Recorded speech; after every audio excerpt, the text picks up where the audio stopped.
where the entire city, like traffic, tourists, police, health, environment, solid waste management, and all the civic services converge into one digital platform. So if these data are properly collected, collated, analyzed, and these could be converted to useful information, insights, and actionable items. In Varanasi, we have Kasi Integrated Command and Control Center, which is operational since August 2020. We have amply demonstrated during the recent COVID pandemic the best practices of this by creating a GIS-based dashboards, which was widely and the health officials in managing and controlling the pandemic in the city. This webinar is a very decent effort by Varanasi Smart City as a manifestation of this initiative of proliferation of data and open data to the public. With this, I will now introduce the first speaker. Our first speaker for this webinar is Dr. Sudhakar Shukla. He's a scientist SC and head School of Geoinformatics Division of UP Remote Sensing Application Center, Lucknow. Dr. Shukla holds an MTech from IIT UK and a PhD. His area of specialization include water resources, especially with applications in satellite remote sensing and GIS techniques, geo-environmental assessment by applying remote sensing, LIDAR, GPS and GIS to hydrological and glaciological aspects, site suitability analysis for civil engineering projects, and development of disaster management plan, particularly for floods and droughts. Dr. Shukla is a live member of Indian Meteorological Society and has more than 28 years of checkout experience, and he has handled 38 projects of national and international repute and 9 consultancy projects. Dr. Shukla has to his credit 58 publications and 31 reports. We are lucky to have Dr. Sudhakar Shukla as our distinguished speaker for this webinar. Over to Dr. Shukla. Sir. Thank you, sir. Very good morning to one and all. I really thank you all from core of my heart that I have been given an opportunity to speak in front of the fraternity of smart city people. Really, I know very little about smart city, but being a person from the geospatial technology, I would like to throw some light over this. I'm thankful to Dr. Vasudevan, Dr. Rajput, Dr. Santosh Tripathi for being instrumental in giving me this opportunity. With your kind permission, I would like to share some my slides. Sir? Sure.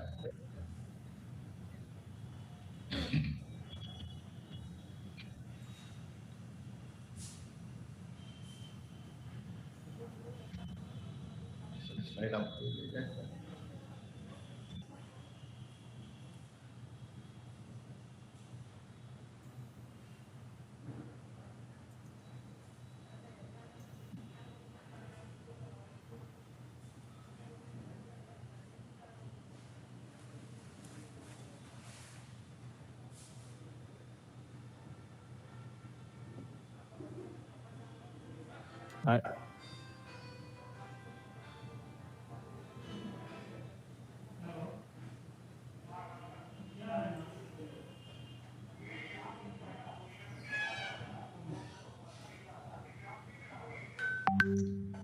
Yeah, your screen started appearing. Okay, just a bit, sir. You can close the people window and make it a full screen, sir. Yeah.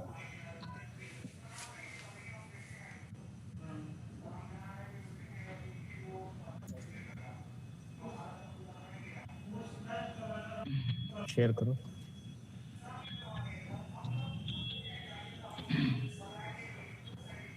किया था हाँ तो कहाँ आ रहा है आना चाहिए ना क्योंकि ये इसके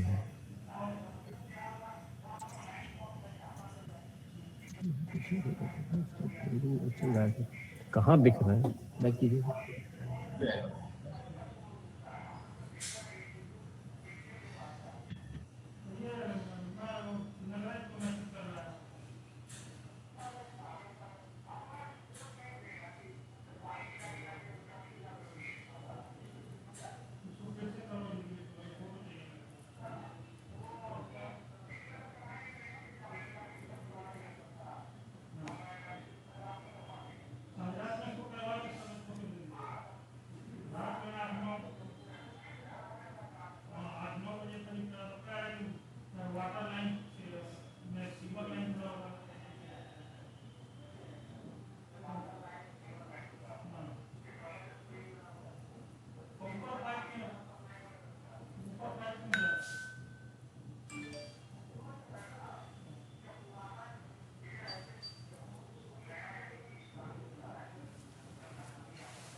Are you able to see, sir?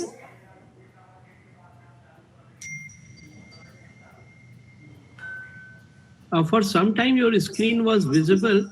Yeah. Right now, it is not. Once again, it is not showing that slide.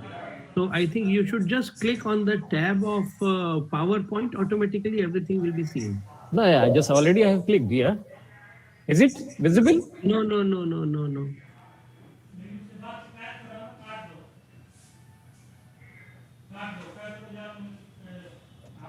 Now it's visible? Yeah, now it is visible. Okay. Correct, correct.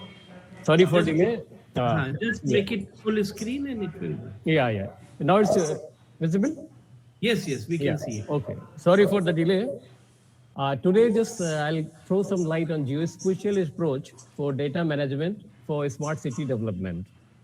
Why this geospatial technology is important in managing the data for development of the smart cities.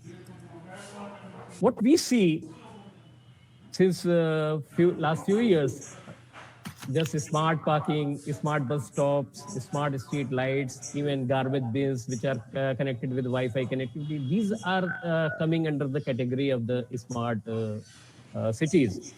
Exactly, this is the smart city or other look. The energy management system, community energy management system, electric vehicle management system, fuel energy management system, home energy management system, are these coming under the category of a smart city?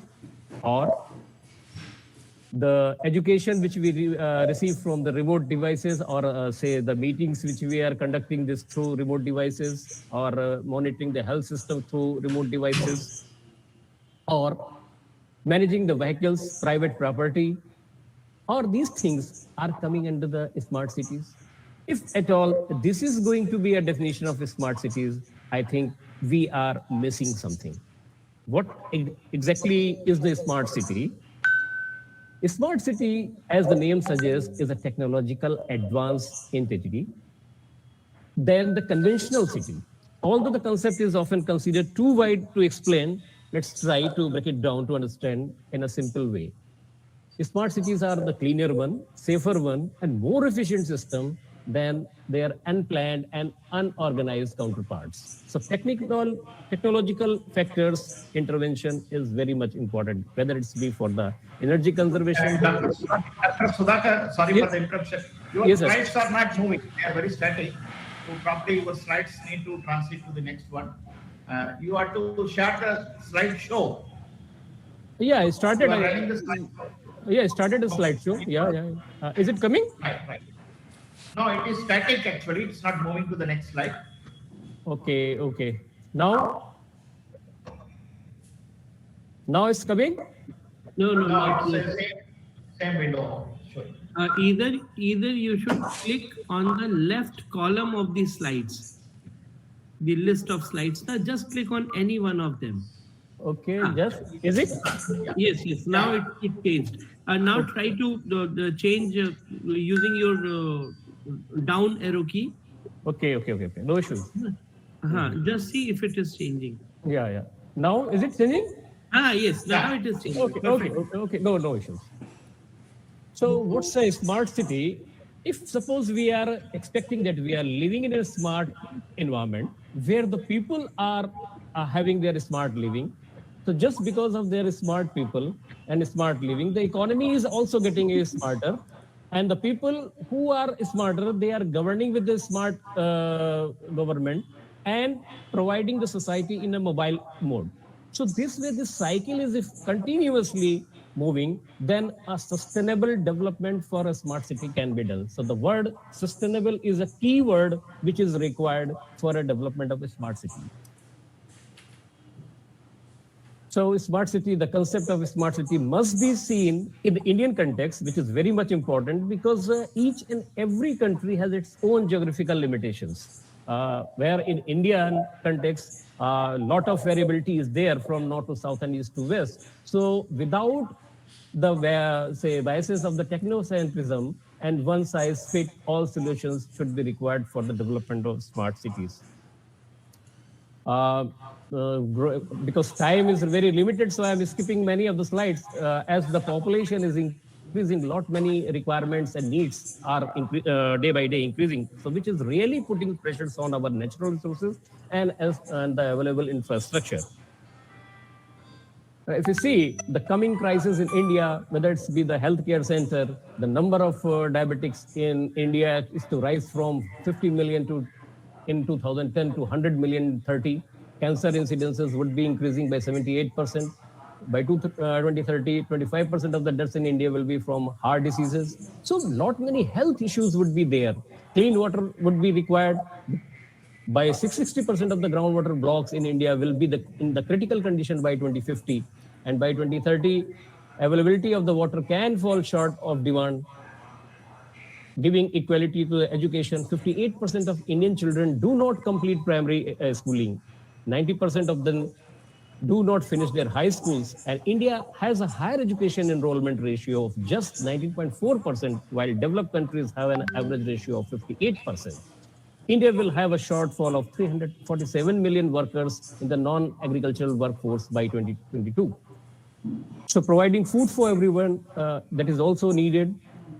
Indian population now, which is around 1.3 billion and expected to the population would be the 1.5 billion in 2040. So current food production 260 billion tons, and it is required to be increased up to the 500 billion tons by 2040. So there's decrease in yields predicted due to the climate changes up to the 12%. About 60% of the crops are still in rain-fed season, and one-third of produce is wasted due to poor technology. Generating energy at low cost that is also required. India would be the fourth largest carbon emitter. India's energy production will increase by 112% by 2035, and the highest growth for any country in the world. Make our cities livable. Air pollution in Indian cities is among the highest. Urban waste could increase sixfold over 35 years. Two-thirds of Indian cities are already facing water crisis. Violent crime is on the rise, and 100% of the world's road accidents happen in India. So these are the coming crises in India. Keeping these crises in mind, we have to develop our cities. If you see the total scenario as given by the UN, by 2030, the water supply would be required of very high. So gap increases to 94 billion liters per day. For sewage, gap doubles by 2030. Solid waste gap rises by 82 billion tons per annum. And similarly, for private transportation, this would also be required manifold, where it's a 440,000 lane kilometers would be required. Rail-based mass transit would also be increased by that time. So keeping all these issues in mind, we have to develop our cities.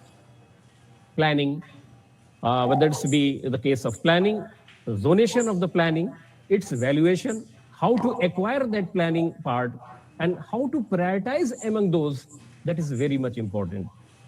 Designing conceptual and detailed environmental, terrain technical conditions, maintenance services delivery, coverages, assessment, service management, utilities, network planning and designing, outage and crew management, traffic management, service and coverage, event security management, customer-facing, geopolitical customer-facing mobile apps would be enhanced, and reporting operation dashboard system would be an additional advantage in developing the smart city. But the question is, if at all we have to plan, design, maintain, provide the utility services, whether it's be transportation for surveillance system or governance or reporting, one has to have a data. But data of what kind? That we will discuss here. So according to World Bank, the definition, the smart city covers these five basic components: a smart transportation system, resilient waste management system, robust electronic information system, fully equipped infrastructure system, and smart city infrastructure. If we have to meet all these five basic criteria, we have to have a data. And data, it may be in terms of natural resources, it may be behavioral changes, daily commuting, climate changes, physical activity, pollution related, conditions of traffic, corporations doing environmental conservation, water supply, buildings information, cyber connectivity, transport system, cooperative agriculture system, electricity supply system, wildlife system, and internet facility system. So these all data sets have to be addressed very properly and regularly. So there are some selection process which I skip. Everybody knows. I do not need to go. Hundreds of cities have been marked there in India. Out of those, these are the top cities which are really working for their development as a smart city. So the strategy of the smart city mission is to promote the cities that provide core infrastructure and give a decent quality of life to their citizens, a clean and sustainable environment, and application of smart solutions. The focus is on sustainable and inclusive development. So the Pan City initiative, at least one smart solution is applied citywide. It is not necessary that for each and every city you can apply each and every factor, but at least one smart solution must be given to a city, that's say pan city wise, and develop areas step by step. Three models are there. That's one is retrofitting, redevelopment, and developing the green fields, means making the environment cleaner. So these are the areas where we have to move step by step. These are some parameters where we should regularly see the land use of the area, walkable localities. So these different parameters we must consider. I'm not going into detail.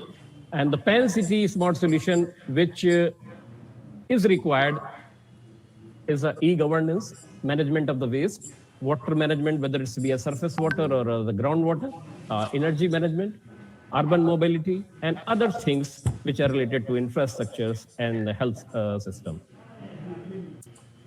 If you see here, how far this smart city enterprise components can be arranged, right from, we are starting from the bottommost. If we see here, there is a sensing layer which has been mentioned here, where a lot of sensors are required because it is not possible to collect the information of any area while being there. But these are the technologies which are view the surface of the earth from a distance. They can provide you a synoptic view, and one can collect a smart and correct data, rather a real-time data, which can be used for different applications layer, where health, intelligent buildings, intelligent transportation, data sharing, public safety, security, environmental protection, urban planning, other utilities, sanitation, and education, these can be addressed. So based on that, there are different analytics and models. There are different decision support systems which can help you in giving a action plan, and other data which can be accessed. One is from the satellite data, and other can be accessed from other ancillary sources, enterprise data, economic data, population data, and geospatial data. But still, there is a question. If at all we are taking some ancillary data, what is the, you can say, what is the surety of correctness of the data? So one has to be very careful while collecting the data, because collecting the data is not a tough task. But how far the data is correct? Because we are going to give an action plan. We are going to provide a solution. So data collection, that to be in a meaningful manner, is required. Now see how far this technology is going to helpful. What I was saying earlier, this data is nothing. Say here, say jumbled words are there, P, P, E, A, L. Of course, this is a data. This is a data. This is a data. But if it is converted into an information like that, then it would be a meaningful data. And that is going to be used. So data which can be characterized could be a personal data, could be a non-personal data. If we talk in the terms of data in different levels, from level 1 to level 5, it could be for the public use, for the internal use, for sensitive purposes, for protected purposes, and for restricted purposes. So depending upon the requirement of the data, one should collect the data. Geographic data, see, This data could be a geospatial data. It, it must have an attribute information and even metadata also. So geospatial data tells you where it is, and attribute tells data what it is. And metadata is nothing but the data of data that describes both geospatial and attribute data. So in our geospatial technology, normally we say that is nothing but the amalgamation of remote sensing, geographical information system, and GPS technologies involvement all together. That is a geospatial technology where we utilize these type of data. Data which is spatial are mappable, and their characteristics are it has got a location. That is a prima facie important thing, to have a location. That is a coordinate system. The coordinate system in terms of x, y, where actually it is falling. Because once we are putting these things onto the globe, it would require a locational parameter. Size is calculated by the amount of their length and area and the perimeter of the data. And shape is defined by whether it's be a point, line, or area of that feature. So data could be a discrete one or continuous one. And there are some relationship between these two. Sorry. Discrete data are distinct features that have definite boundaries and identities. A district, like a district boundary, houses, towns, agriculture fields, rivers, highways, and continuous data has no defined borders or distinctive values. Instead, a transition from one value to another, like temperature variation, rainfall variation, elevation variation. So these are the data which are also required to collect. If we summarize in a simple way, what will happen if our data is a discrete, it may be point, line, or area, or network, a series of interconnecting line network in terms of road network, railway network, river or sewage network, stream network, canal network, and surfaces. Those are continuous data like elevation surface, temperature surface, or even elevations. So the data, the problem caused by the simplified features may still exist, but let's see. It's a dynamic nature, which is not non-static. That's the forest grow, river channel change, and city expand or declination of the city. Identification of discrete and continuous features, whether a road to be written as a line or as an area. And scale, that is also a very important factor. Some may not fit into the type of these features which I have discussed. The fuzzy boundaries are required. So on the basis of that fuzzy tolerance, we fix the boundaries. So transition area between, say, woodland and grassland. So these type of boundaries and data collection should be in such a way so that there must not be a discrepancy. If we translate this into an satellite-borne technology, what we get from information from the real world, if suppose this is a water body, this is your grassland area, and this is a forested area. So if it has been seen through a satellite sensor, it will appear in terms of a grid information. And that is known as a raster sort of data. But once we digitize this raster type of information, that is converted into a vector type of information. And that is the prima facie important for a geospatial scientist to convert in a proper data so that further analysis or results may be derived.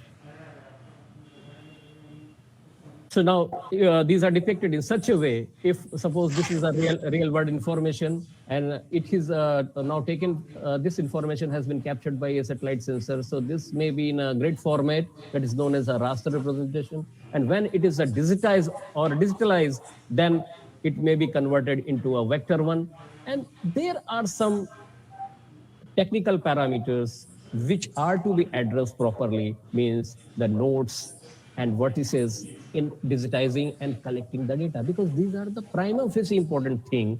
If at all we are increasing the values between these two, the quality of the data may differ. So we must take care of these things properly. Now, coming to the point of thing where the surfaces are made. If we see, if you see here, this is nothing but a triangulated index network. If you see here is a satellite data where a lot many contours have been shown. And these contours are taking turn at where? Means wherever these contours are taking a turn or there is a change, we take those points like that. And on the basis of those points, using some modules, we create a triangulation. And this triangulation really helps in creating a surface. And that surface is required for all sorts of learning purposes because you can create your three-dimensional model. And these three-dimensional model, when superimposed by a satellite data, we can assess the things while sitting in our lab and while preparing action plans for giving the proper suitable measures. Is it visible, sir? Metadata is defined as a chain. It is visible, sir. Sorry for interruption. Sorry, sir. We are expecting you to conclude in next 5 minutes, sir, because it's now over 20 minutes.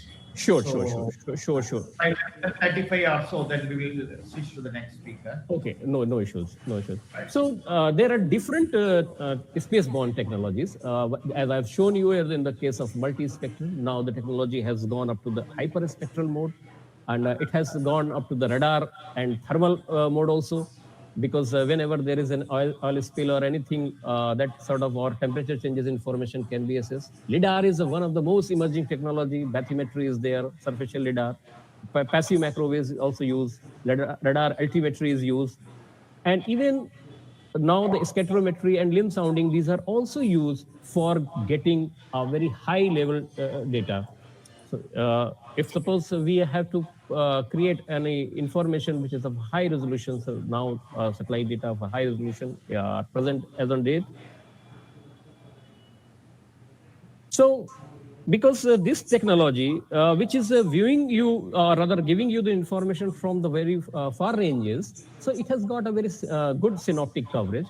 And moreover, repetitive coverage is also there. So after each and every interval, you can get an information. This is a cost-effective information for having this data from satellite-borne techniques. And this data can be permanently recorded and reproduced at any time. This is the biggest benefit of this space-borne technology.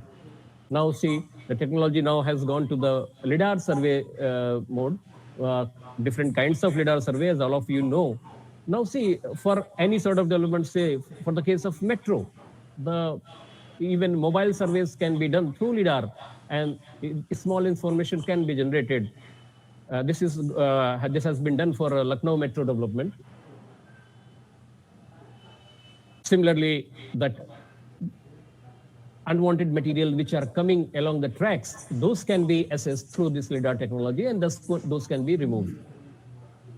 And even one of the most important things is how much for the development of road network, how much soil has been removed and how much soil is required to fill that area, that volume can be estimated through LIDAR technology. And even the potholes which are coming on the road, those can be assessed through technology like this here.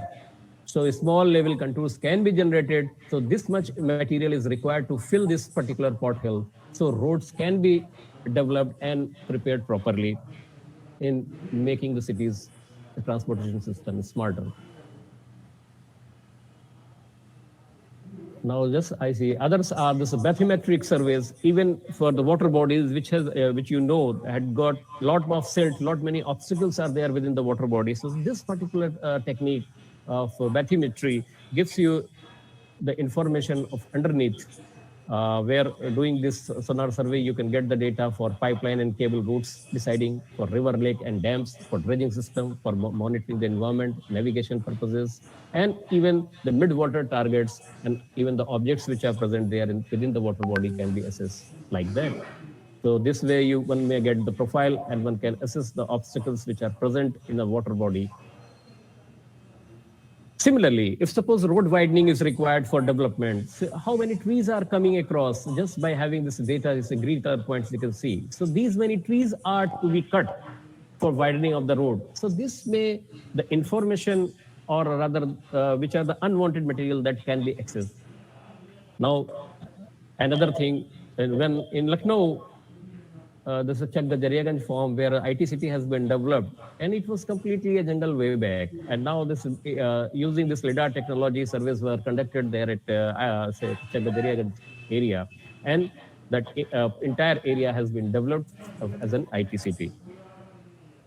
So planning, operation, building, and designing, all these things these things can be done through this geospatial technology.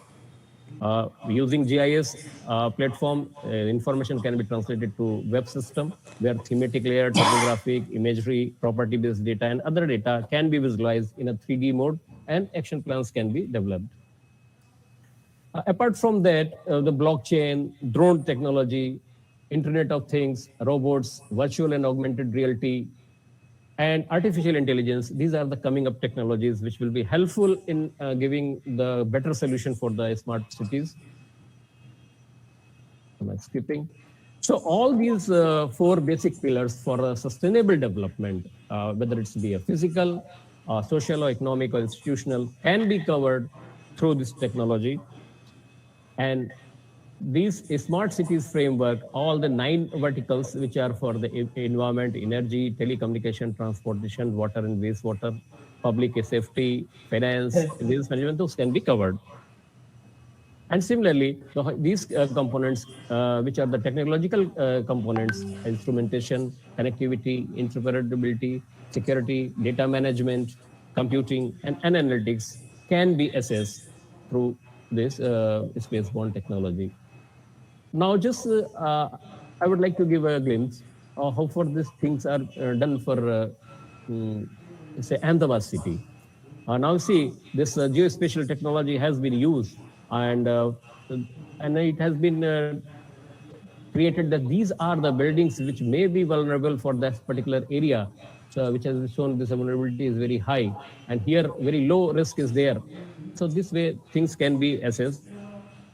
Even for the Lucknow city, in say the Alambag area, where a metro station is there, bus station is there, and lot of crowdy area is there, how far a smart solution can be provided. So a regular study 3 times a day between 10 a.m., 2 p.m., and 6 p.m., how the say mobility of the people and the traffic congestion is changing. So that information is collected regularly.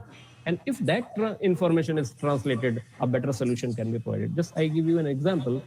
See, now you see the case here because time is running short. So just I am giving you only one example. Now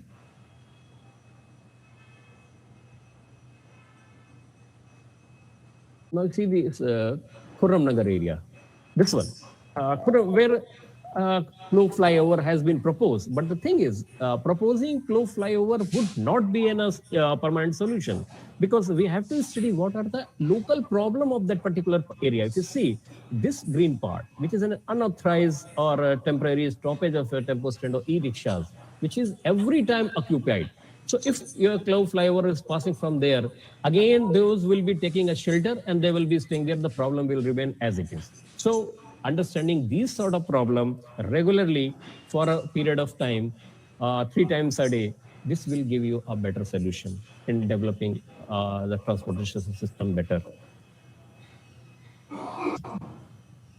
I've shown and taken an example for the Aminabad area there in Lucknow. Similarly, the Tedipulia, where we are here sitting in the office, there also the problem is there. Flyover has been created, but that flyover is not helping a lot, because the people who are coming from the Kursi road, again, they have to cross this particular square.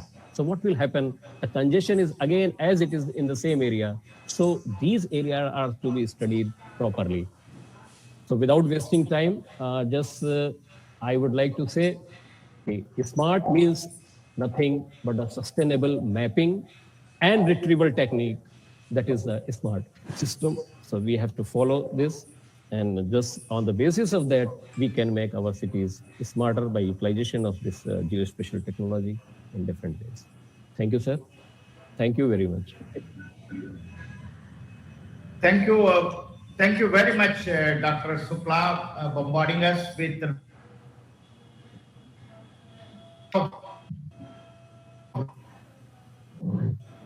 rich examples.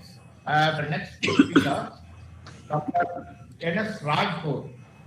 Dr. Naveen Singh Rajpur is an associate professor in the electronics department and of the electronics engineering department of IIT BHU Varanasi. He holds an MTech degree and a PhD from IIT BHU. He was nominated as an young scientist for the Young Scientist Award by the government of Madhya Pradesh in 1997. His area of specializations include neural networks, machine learning, artificial intelligence in the computation and communication networks, Internet of Things, and cyber physical systems. Dr. Rajput has more than 17 years of teaching and research experience.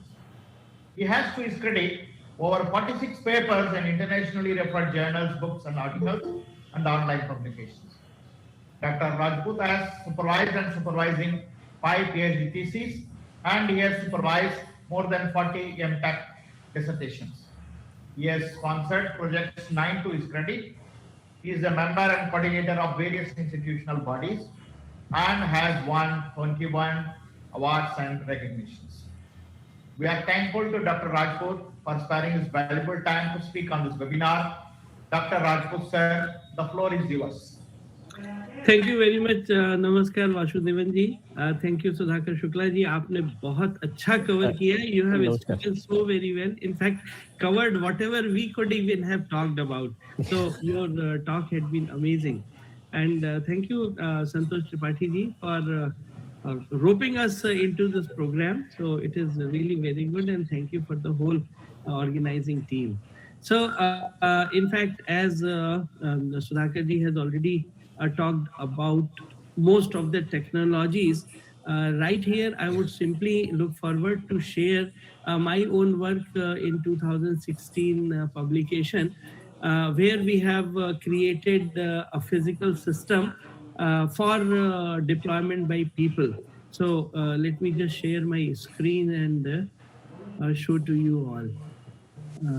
Maybe most of you might find it useful. Where whatever technologies you talked about, how this is implemented and how can this all be implemented very conveniently.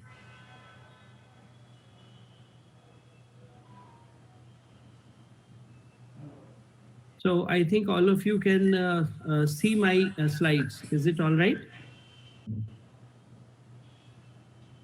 Anyone please confirm if you are able to... Yeah. Yes, sir. We are able to see you. Okay. So, hi everyone. I am Dr. N.S. Rajput from IIT BHU Varanasi. And actually in 2016, when I was in a program with at Indian Institute of Remote Sensing, Dehradun, we had created one framework for GIS-enabled campus. This was the design and deployment methodology. Technically speaking, the data which we talk about is to be extracted, presented on the web, and should be made available to people for immediate usage. Accordingly, we worked on the engineering aspects of the platform which will be required. So you would be very surprised to know that by using the very basic things like Oracle VirtualBox virtual machine, which is merely a free software available for you to download on Mac OS or Windows, etc. And in that virtual box, you can simply install a free operating system, Ubuntu, long time support system, maybe newer version might have come. Then on that, what you need to install is the QGIS 2.8 Wien version. And this is the one which we had used on during that period. And on that database system, you have to typically use a Postgres SQL or PostGIS database server for storing the spatial data. I am typically talking typically in technical terms so that the people are especially students from IIT BHU, if they are attending, or from technical background, they can immediately install it in next 30 minutes. Okay, it's very simple. Then on that database, what you need is to install one web server using Tomcat 7 or the latest version. Then on that, you have to install Geo Server and Geo Explorer. Geo Server will present the data. Geo Explorer will help you explore the things, right? Now, what you do,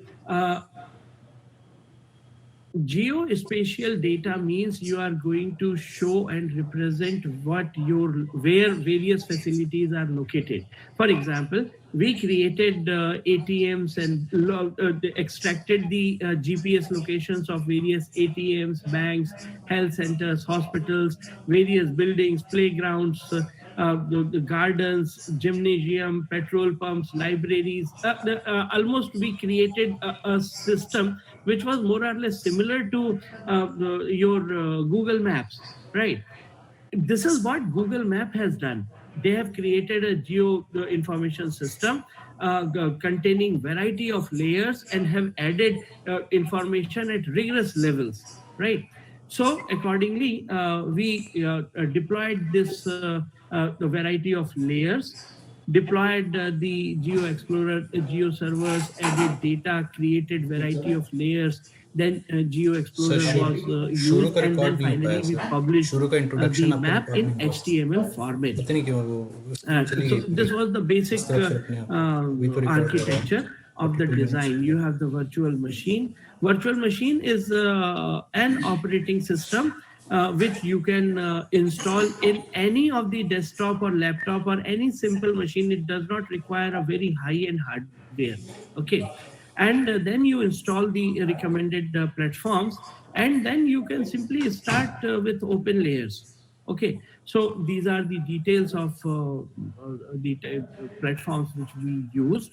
And with this, now I can show you the illustration of how you can launch a virtual machine. So you can simply launch, install it, install the basic virtual machine, install the operating system. Into that, you install, create a spatial database using QGIS Vein. This software is also available for free and open source. You can download it for free in your desktop or laptop separately. In that, you just import the respective map from where you have to generate a data. Then on that map, you simply pin a variety of facilities or features which you require to present. And then accordingly, you can launch a geo server. Geo server will accept variety of layers. So you can add those layers into that. And beyond that, your map is now composed. Variety of layers are now added. Then to general public, now you can show, and this is what Smart City Varanasi has also done. Now we have presented variety of information with all the layers, the way Dr. Shukla was saying, your petrol pumps, your gas filling stations, or your schools or university or various campuses. We, in fact, in our experiment went down to an extent where a lecture hall is presented. So if a student comes to a university, maybe he is a fresher and first year students, he can just have this app in his mobile system, and he can simply check where is lecture hall 301. So it will immediately be shown through a map from his own current location to the location of the destination. A clear path can be shown. So GIS based campuses, use of GIS is very utilitarian, provided you can present information in a very good way. And this is where I sincerely appreciate the efforts of Government of India, especially Smart City Varanasi, who have now come up with all the open database, open data sets available on their website.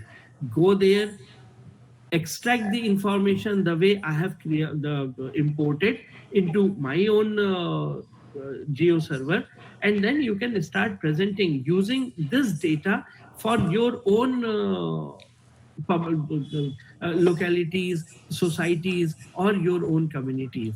So the purpose of open database is to bring facilities and knowledge and technologies to the societal level.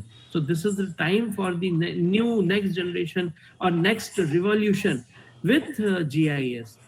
In fact, the GIS should become a way of life. Suppose even if you are creating your own house, it would be good if you can map every functionality, electrical points or water pipelines or electrical pipelines, optical fiber cables inside your own small apartments using three-dimensional GIS system. What will happen in future when you would require to revamp or construct something new? This GIS map can immediately tell you from where, which water pipeline or electricity pipeline or any wire is going, right? So this is the reason why European countries like UK and France, or in Australia or Canada, especially, they are primarily heavy users of open database data sets available within the city, within their own premises, and they have also linked it with their own personal properties. And therefore, every millimeter and inch can be ascertained in three-dimensional geographic location. So this is the gist of today's webinar. So I think this is where I can close, and I will request the members, if some of you can show to the participants the portal where we are showcasing variety of database from Smart City Varanasi. So thank you very much from my end, and we can have many questions as well after this. Yeah, thank you. Thank you very much, Dr. Rajput sir. We will now very quickly summarize both the speakers in few words. Then I would like to take this opportunity to showcase what Varanasi Smart City has done in terms of the open data portal. And the time is very short, but I will only show you a glimpse, and the participants could take down the URL and explore it at their own convenience. Very quickly to summarize, Dr. Shukla, as in fact I told you, he has bombarded with a lot of rich information. He has presented a rich bouquet of special data and smart city and their use cases. I would like that participants who are interested should get in touch with him for a detailed information about any particular subject. Especially he has showcased the use of in the Lucknow railway and other developmental works in Lucknow. So people should benefit out of that.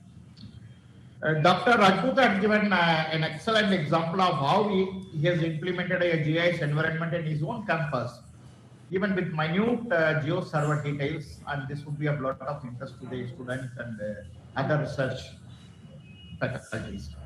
And he has given us an excellent catchphrase today: GIS is a way of life.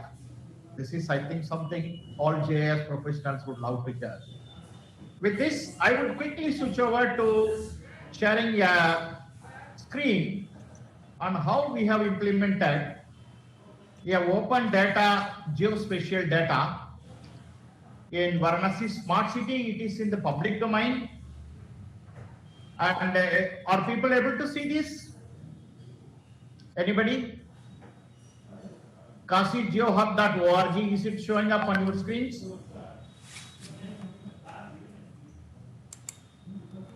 Anybody? Yes, sir, we are able to see that. Yeah.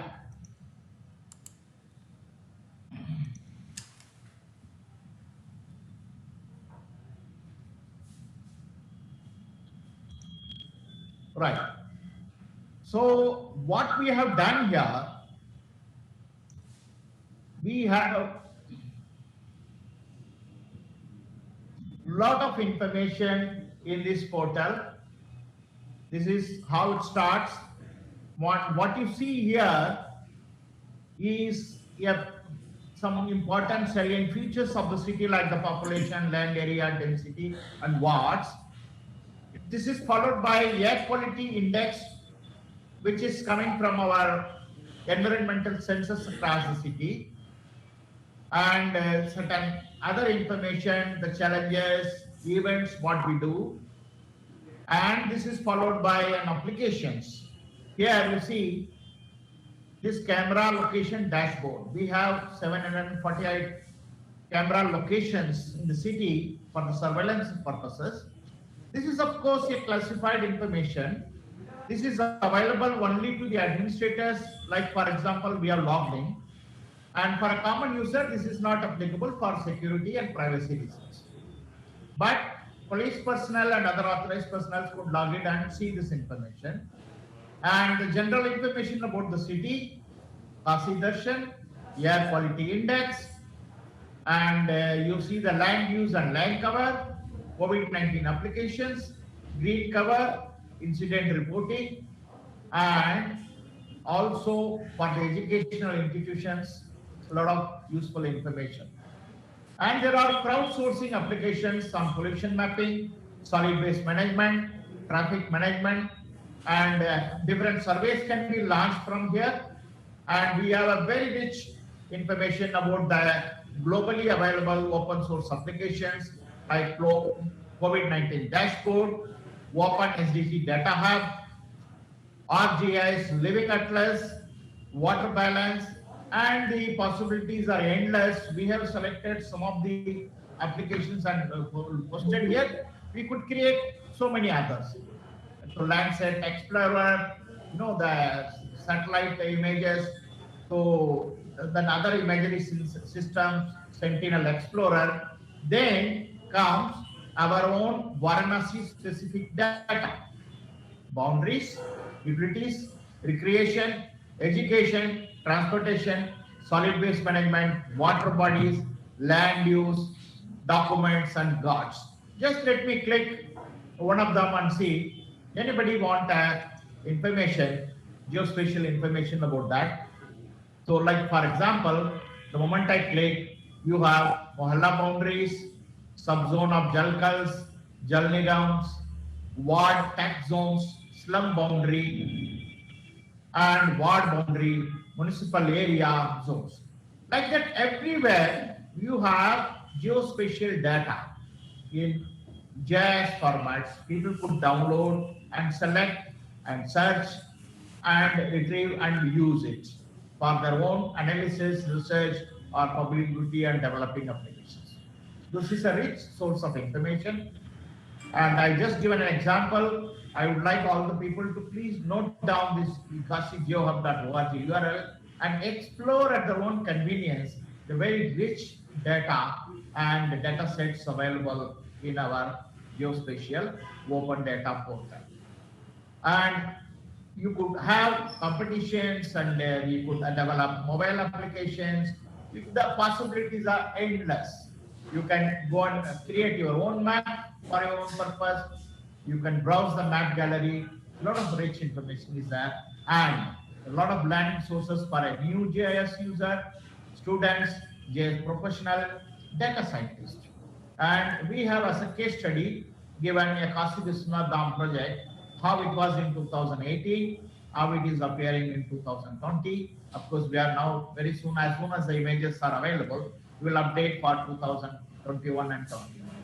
So if you could see a particular data and see how it was there earlier, how it is now there. So we will be able to do. This is a very rich source of information. Like this, you have excellent pieces of information, which I will urge all the people to please kindly go and explore.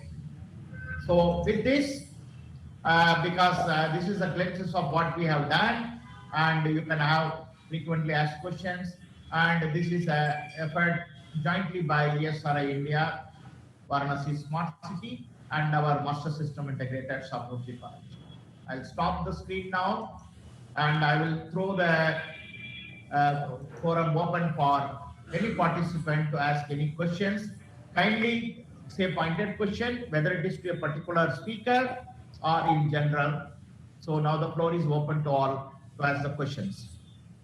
Any participant, any questions, please. Please identify yourself and put up the question.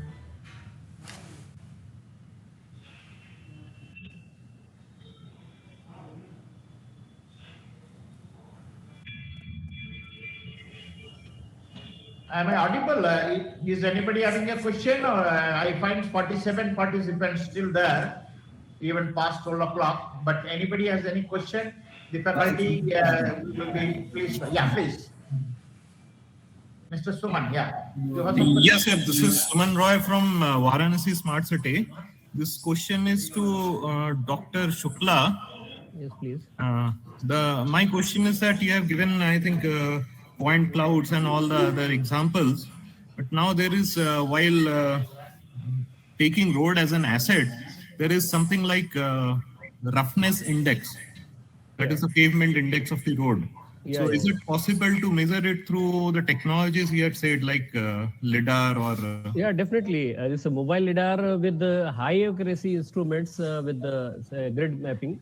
With the survey mapping would be giving you very fine details. Okay, that means you can measure the roughness of the road, isn't it? Yeah, definitely. Okay, sir. Okay, thank you.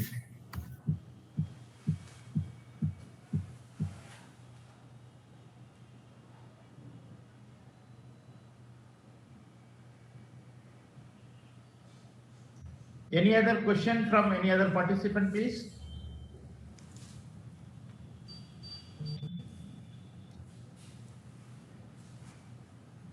That is a very famous saying. If there are no questions, there are two possibilities. One, everything is amply clear.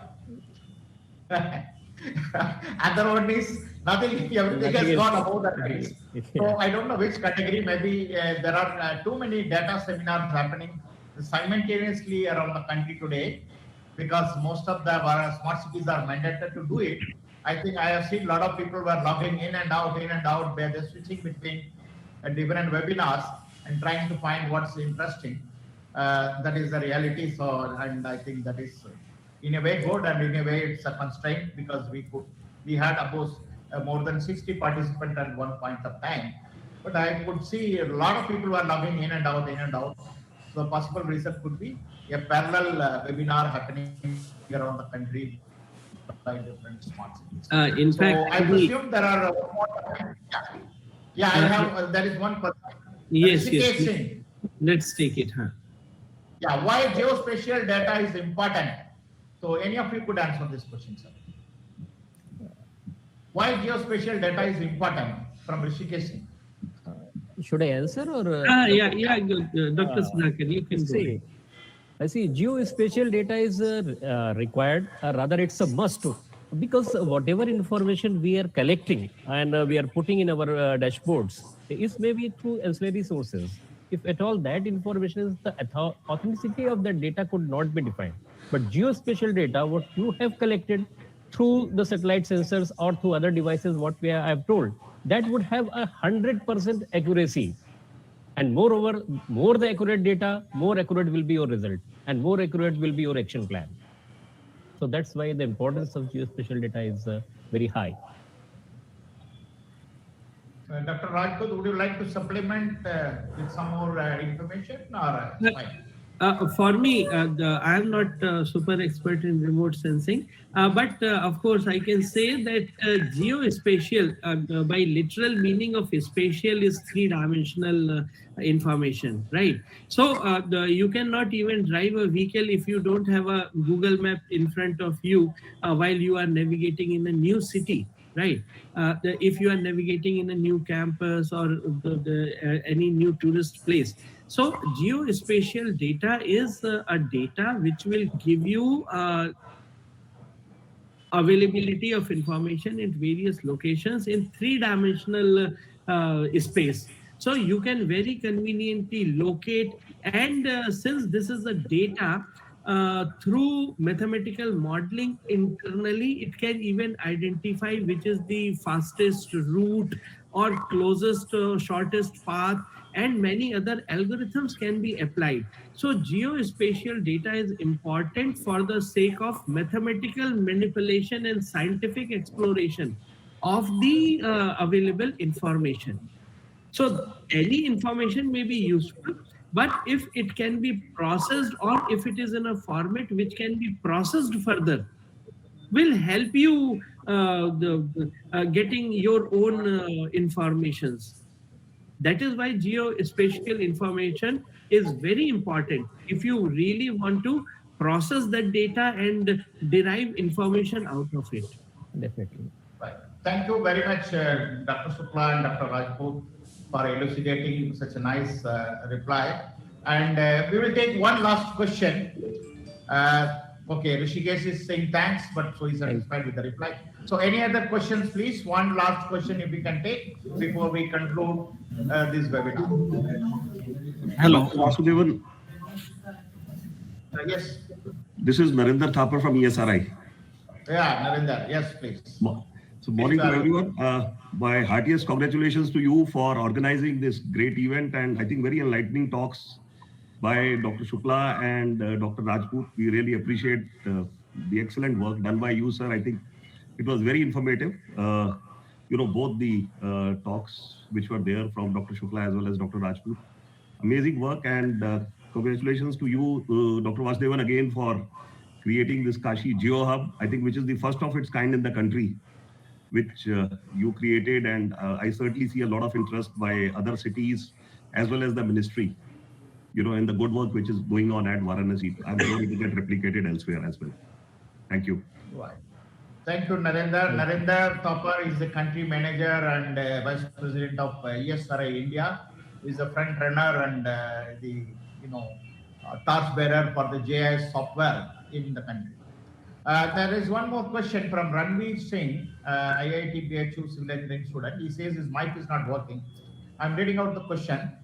Is there any work which has been initiated in making a digital twin of Varanasi city? A digital twin of Varanasi city. Dr. Rajput, would you like to answer this? Yeah, in fact, I would like to tell you that digital cities, technically speaking, digital twins are things which can be controlled in a similar fashion in which one primary member has been operated. For example, there is a mother and a child. So child can become a digital twin of the mother, right?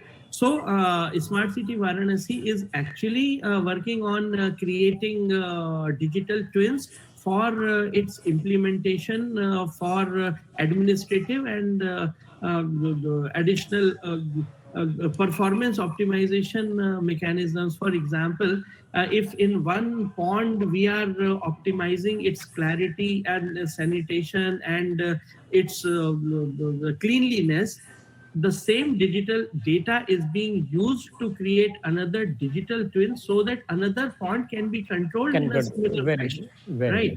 So, in fact, not only in Smart City Varanasi, in fact, almost every city, it is the Government of India mandate to bring technologies up to creating digital twins so that most of the things are automated. And one successful experiment can be conveniently implemented in other experiments. So yes, we are into that. And if you are keen into working on that project, do let us know, and we will be happy to have additional manpower and freelancers like you. Dr. Sudhakar, you may add if you... Definitely, sir. Whatever you have said, it is 100% correct. And moreover, this is the way by using such type of trainings, we can create models and we can replicate for the similar type of terrain conditions or similar type of situations which are prevailing in other area also, we can implement. So this is going to be a very good exercise, and we must create such type of data in a larger way so that we can replicate these things. Because what we are talking here in the case of Varanasi, this is an alluvial terrain. and the situations in alluvial terrains are entirely different than the other conditions, other terrains of the country.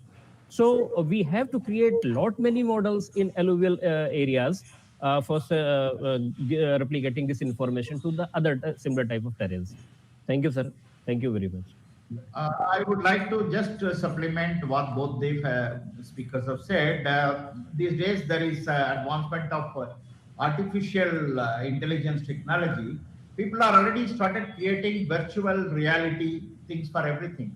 So, a virtual reality, what is called a metaverse, could be created for not only from rooms and some infrastructure. It could be created, probably it could one day expand to an entire city. Probably what this Ranveer Kumar is asking probably would become true for young people to experiment with a digital city in the metaverse.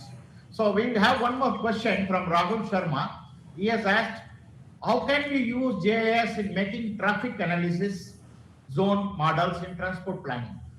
So, Dr. Sudhakar, would you like to answer that, sir? Perhaps I think GIS is the only mean by which you can give the real answer to this particular problem.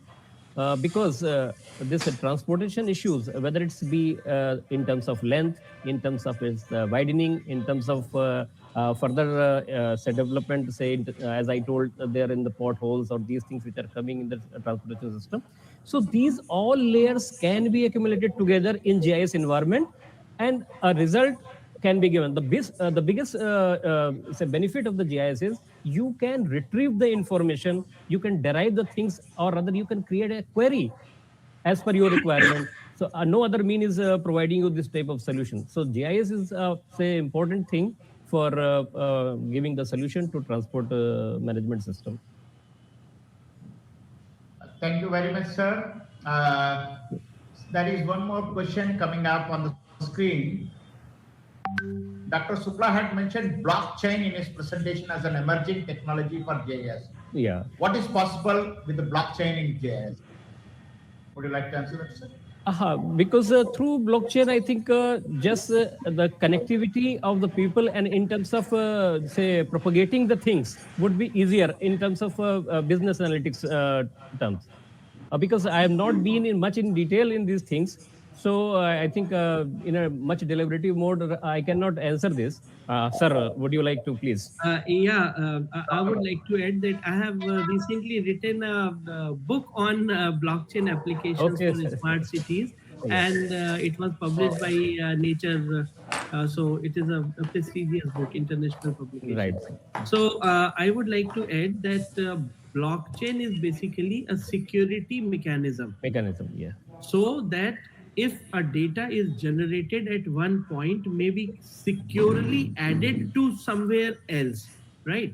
So suppose there was one very interesting experiment a person had done. What he did, he collected some 1,000 mobile handsets and placed in one small bag, right? All the mobiles were on and they were sending their GPS data to Google Map. Yeah. Now what he did, in a very empty lane, he simply walked very slowly. Yeah. Google Map understood that there are 1,000 independent users, probably cars, etc., who are moving at a very slow speed. That means there is heavy traffic jam. So it automatically all of a sudden started showing that there is acute traffic jam in this road. Whereas people who were really flying through that road, they started saying, we wonder why Google Map is showing traffic jam, whereas we are not seeing any traffic at all, right? So such misuse and wrong transmission of information will be controlled by blockchain kind of technologies, which will ensure that all the data which is being transmitted, for example, all of a sudden you are seeing a fire alarm in an apartment and probably there was no fire, rather a hacker had started uploading a high temperature, high smoke data, right? But every time it cannot be avoided because in this meantime, all the firefighter machines, administration, and everyone will start running to that apartment. And when you will reach there, you will find that there was no event, right? So how to ensure the authenticity of the data being received at the remote server will be ensured by blockchain technology. So in GIS systems, things are real time. The data which you are sending has to be authentic. That is why if you will interface the data transmission through blockchain packets, the information will be true. And because in times to come, everything is going to be intelligent, automated, and human interference will be less. So we have to ensure that everything is flawless and true and authentic, dependable, because there won't be any human to stop it. So this is a Thank you very much, Dr. Rajput, for a wonderful reply and such a good example. So maybe it could make an impact on the, I think the questioner is more than satisfied with the wonderful example you have given. And I think it is past 12:15, so it's a time to, conclude this nice webinar. I feel like, we could continue for hours. So there is one more question. I think we will take this last question from Rasike. Okay. So we will just take it then close, because what applications can benefit by using geospatial analytics? So Dr. Supla, if you could start answering this. What applications can benefit by using geospatial analytics? Lot many applications of these technologies are there, whether it's be in terms of management and assessment of the natural resources. This technology can be used. This technology can be used for development of infrastructures. This technology can be used for utility services. Even lot many emerging technologies, as sir has already quoted, Dr. Rajput, these technologies can also be embedded with GIS, so better solutions can be provided. So right from natural resources to infrastructure facilities, to utilities, to other health or whatever sector you feel, GIS can be done. And even now in the banking sector, this GIS technology is very much important nowadays. In fact, I would like to add that you name any field and we as the expert would be able to add geoanalytics into that. It is as much important as you can think of. So you even just think about even healthcare, transportation, energy sector, any and every sector. Everywhere it is important, and that is why Vasudevan sir came up with this idea of bringing up open data webinar, because every one of us can understand that this is so important to educate people about GIS, availability of data, authenticity of the data, and possibilities of applications. Right. Yeah. Thank you very much, sir. I think it is time to conclude this webinar. I once again thank Dr. Sudhakar Suklaji and Dr. N.S. Rajput, sir, for sparing your valuable time and speaking to the wonderful audience. And I'm very glad they took time to take questions. And a lot of students, I could see, have been participating, apart from people from the industry and other smart cities and all. I thank once again all the participants, and stay safe in this COVID environment. Use the technology wherever you can. Use the data. Use the open data, and stand to benefit. One last comment from Dr. Rajput before we yeah, at the end, I just wanted to tell to all the participants that this is not the end of the webinar, right? Rather, it is the start of our interaction. So if at any point of our interaction, if you found it useful, please try to connect back with us. We will be happy to involve you in our real-time projects and activities. We want that the technology should reach up to the societal level. So please volunteer. Feel free to contact us at any point of time in any media. We will be happy to help you. Dr. Supla also want to make some. Thanks for the permission. Just in addition to Dr. Rajput, I would like to say Here at Remote Sensing Application Center, Lucknow, apart from regular scientific activities, we are imparting a MTech program in the field of remote sensing and GIS. So those students who are graduated in the field of civil engineering, those can be eligible for having this MTech in remote sensing and GIS. Your doors are open. You can contact me anytime, and any sort of suggestion is required. We are always ready to help you. Thank you. Thank you very much, Vasudevan sir. Thank you very much. Thank you. The offer by Dr. Rajput and Dr. Sudhakar. It's time to say goodbye. And thank you very much. And Thank you, sir. goodbye. Thank you. Thank you, Vasudevan ji. Thank you, Sudhakar. Thank you, sir. Thank you. Thank you, the whole team. Thank you.